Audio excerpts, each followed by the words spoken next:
बिस्मिल्लाहिर्रहमानिर्रहीम।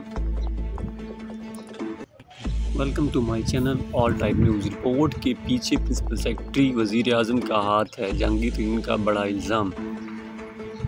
पाकिस्तान तहरीक इंसाफ के मरकज़ी रहनुमा जहांगीर खान तहरीर ने चीनी बहरान की तहक़ीक़ाती रिपोर्ट को सियासी करार दे दिया। उन्होंने कहा है कि चीनी बहरान की रिपोर्ट के पीछे वज़ीर आज़म के प्रिंसिपल सेक्रेटरी का हाथ है। सब्सिडी की रकम किसी की जेब में नहीं जाती। 3 अरब की सब्सिडी से मुल्क में 30 अरब का फ़ायदा हुआ। 67 रुपये फ़ी किलो चीनी ना देता तो 25 करोड़ रुपए कोरोना फंड में जमा करवा देता। उन्होंने अपने ट्वीट में कहा है कि चीनी बहरान की रिपोर्ट के पीछे वज़ीर आज़म के प्रिंसिपल सेक्रेटरी आज़म खान का हाथ है। आज़म खान मुसलसल वज़ीर आज़म इमरान खान को नुकसान पहुँचा रहे हैं। वज़ीर आज़म से राब्ते में हूँ, उनके साथ खड़ा हूँ। तहक़ीक़ाती कमेटी ने बुनियादी सवालात के जवाबात नहीं दिए। गन्ने की स्पॉट प्राइस बढ़ने से चीनी की कीमत में इजाफा हुआ। 180 रुपये स्पॉट प्राइस से एक्स मिल्स रेट 65 रुपये बनता है। उन्होंने कहा है कि चीनी बरामद करने का फैसला इस सूरत गलत होता जब स्टॉक ना होता। नवंबर 2019 में 4,57,000 टन चीनी सरप्लस थी। सब्सिडी की रकम किसी की जेब में नहीं जाती।